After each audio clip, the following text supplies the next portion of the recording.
Students, आज की इस वीडियो में हम करने जा रहे हैं basic concepts of macro economics. So यहाँ पर basic concepts of macro economics में हम स्टार्ट करने जा रहे हैं आज ग्रॉस इन्वेस्टमेंट क्या होता है, नेट इन्वेस्टमेंट क्या होता है और डेप्रिसिएशन क्या होता है और इसका नेशनल इनकम को काउंट करने के लिए हम यूज कैसे करते हैं। ठीक है, सो ग्रॉस इन्वेस्टमेंट, सबसे पहले हम आते हैं ग्रॉस इन्वेस्टमेंट क्या होती है बच्चे। Gross investment it is the expenditure on purchase of fixed assets, fixed assets पे परचेज करने के लिए जो हम खर्चा करते हैं एंड अनसोल्ड स्टॉक्स, और जो हमारे ड्यूरिंग द अकाउंटिंग ईयर में जितना भी अनसोल्ड स्टॉक रह जाता है और फिक्स्ड एसेट्स पे जितना भी खर्चा होता है वो सारा का सारा क्या कहलाता है, ग्रॉस इन्वेस्टमेंट। ठीक है, सो ग्रॉस इन्वेस्टमेंट क्या होती है, ये क्या होती है, एक अकाउंटिंग ईयर में आपका जितना भी एक्सपेंडिचर हुआ purchase of fixed assets, fixed assets को परचेज करने के लिए, फिक्स्ड एसेट्स क्या होते हैं, हमारी कैपिटल, फर्म्स की capitals are their fixed assets, वो उनकी इन्वेस्टमेंट होती है। लास्ट हमने वीडियो में करा था इससे रिलेटेड कि फिक्स्ड एसेट्स क्या होते हैं, these are the investment of the firms. ठीक है, सो यहाँ पर फिक्स्ड एसेट्स को परचेज करने के लिए फर्म्स के द्वारा किया गया खर्चा is known as gross investment, और उसके साथ जितना भी अनसोल्ड स्टॉक बचता है ड्यूरिंग द अकाउंटिंग ईयर, एक अकाउंटिंग ईयर में जितना अनसोल्ड स्टॉक यानी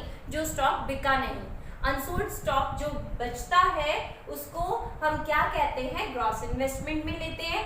अब नेट इन्वेस्टमेंट क्या होती है ये देख लेते हैं। नेट इन्वेस्टमेंट क्या होती है, actual addition made to the capital stock of the economy, economy की कैपिटल स्टॉक में जो एक्चुअल एडिशन हुआ, एक्चुअली उसकी वैल्यू कितनी बनी, वो that is known as net investment. अब ये नेट इन्वेस्टमेंट हमारे पास आता कैसे है, जब हम ग्रॉस इन्वेस्टमेंट में से डेप्रिसिएशन को हटा देते हैं तो हमारे पास नेट इन्वेस्टमेंट। सो डेप्रिसिएशन होता क्या है, depreciation mean to say that it refers to the fall in the value of fixed assets, fixed assets की वैल्यू में फॉल होना, ठीक है, उसमें गिरावट आना।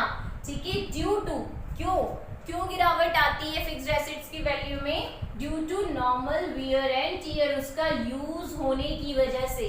ठीक है, उसका यूज होने की वजह से जो फिक्स्ड एसेट्स हैं फर्म के, उनमें जो यूज होने की वजह से उनकी जो नॉर्मल जो उनकी वैल्यू में गिरावट आती है, wear and tear, and then उसके बाद पैसेज ऑफ टाइम यानी समय के साथ साथ उसकी वैल्यू क्या होती जाती है, कम होती जाती है, फिक्स्ड एसेट्स की वैल्यू क्या होती जाती है, कम होती जाती है। और expected obsolescence mean to say that technology में चेंजेस आते हैं, टेक्नोलॉजी में चेंजेस आने की वजह से यहाँ पर वैल्यू जो है इन्वेस्टमेंट की कम हो जाती है, वो वैल्यू का कम होना इज नोन एज डेप्रिसिएशन, उसको हम क्या कहते हैं, डेप्रिसिएशन कहते हैं। अंडरस्टूड। सो ग्रॉस इन्वेस्टमेंट से नेट इन्वेस्टमेंट में जाना है, यानी आपको जानना है कि नेट इन्वेस्टमेंट कितनी है, तो ग्रॉस इन्वेस्टमेंट में से जब हम डेप्रिसिएशन डिडक्ट कर देते हैं, माइनस कर देते हैं, तो हमें नेट इन्वेस्टमेंट मिल जाती है। अब ये इन्वेस्टमेंट भूल जाओ, सिर्फ ध्यान रखना है आपको ग्रॉस और नेट और डेप्रिसिएशन। अब आपके फॉर्मूले में यूज होगा ग्रॉस नेट वर्ड। ठीक है, अब ग्रॉस से नेट पे कैसे जाना है, देखो ग्रॉस वैल्यू क्या होती है, ग्रॉस वैल्यू होती है नेट वैल्यू में जब डेप्रिसिएशन को ऐड कर दोगे तो ग्रॉस वैल्यू मिल जाएगी। और नेट वैल्यू कैसे मिलती है, जब आप ग्रॉस वैल्यू से डेप्रिसिएशन को माइनस कर दोगे तो आपको नेट वैल्यू मिल जाएगी। अब यहाँ ध्यान देना है, this is the most important. Gross, here it is gross, here it is net. आपको ग्रॉस से नेट पे आना होगा तो आप क्या करोगे, डेप्रिसिएशन को माइनस कर दोगे। ग्रॉस से नेट पे आने के लिए डेप्रिसिएशन माइनस कर दोगे, यानी डेप्रिसिएशन यूज करोगे जब, यानी जो ग्रॉस वैल्यू है उसमें से जब आप डेप्रिसिएशन जितना गिवन होगा उसको डिडक्ट कर दोगे तो आपको क्या मिल जाएगी, नेट वैल्यू मिल जाएगी।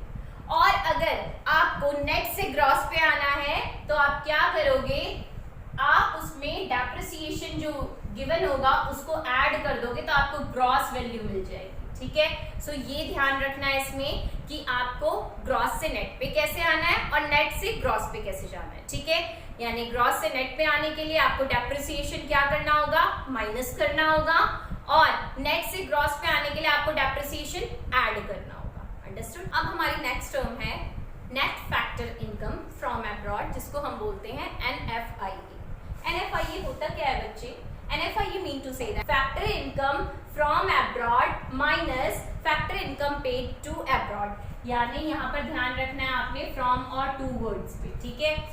जो हमने फैक्टर इनकम वहां से कमाई माइनस जो वहां फैक्टर इनकम हमने दी अब्रॉड में, सो उन दोनों के बीच का जो डिफरेंस होता है उसको हम कहते हैं net factor income from abroad, ठीक है। So net factor income from abroad NFIA हमें कैसे मिलता है, factor income from abroad minus factor income to abroad, यानी फैक्टर इनकम जो अर्न करी है अब्रॉड से और माइनस फैक्टर इनकम जो पे करी है अब्रॉड को, ठीक है। सो इन दोनों के बीच का डिफरेंस कहलाता है NFIA, ठीक है। अब ये NFIA का यूज कैसे होता है यहाँ पर करने में, हमारा NFIA का यूज कैसे होता है, नेशनल इनकम हमारी जो होती है वो डोमेस्टिक इनकम जो हमारी घरेलू आय होती है उसमें जब हम NFIA यानी जो कि हमने net factor income from abroad कमाया है उसे जब जोड़ देंगे तो हमारे पास क्या आ जाता है, नेशनल इनकम आ जाता है, ठीक है। सो अब यहाँ पर ध्यान रखना है, ध्यान देने वाली चीज ये है, आपको जब नेशनल से डोमेस्टिक पे आना होगा तो आप NFIA को माइनस करोगे और अगर आपको डोमेस्टिक से नेशनल पे जाना होगा तो आप NFIA को प्लस करोगे। ध्यान रखना, नेशनल से डोमेस्टिक पे आने के लिए NFIA माइनस और डोमेस्टिक से नेशनल पे जाने के लिए NFIA plus, okay. So students यहाँ से आगे हम लोग कंटिन्यू करेंगे आपकी नेक्स्ट वीडियो में। आज की वीडियो में अगर आपको कहीं पर भी कोई भी डाउट है सो आप प्लीज़ मुझे कमेंट कीजिए, मैं पूरी की पूरी कोशिश करूँगी आपकी प्रॉब्लम को सॉल्व करने की। And if you like my video then do like, share, comment and subscribe to my YouTube channel that is Vidya economics Mantra. Thank you.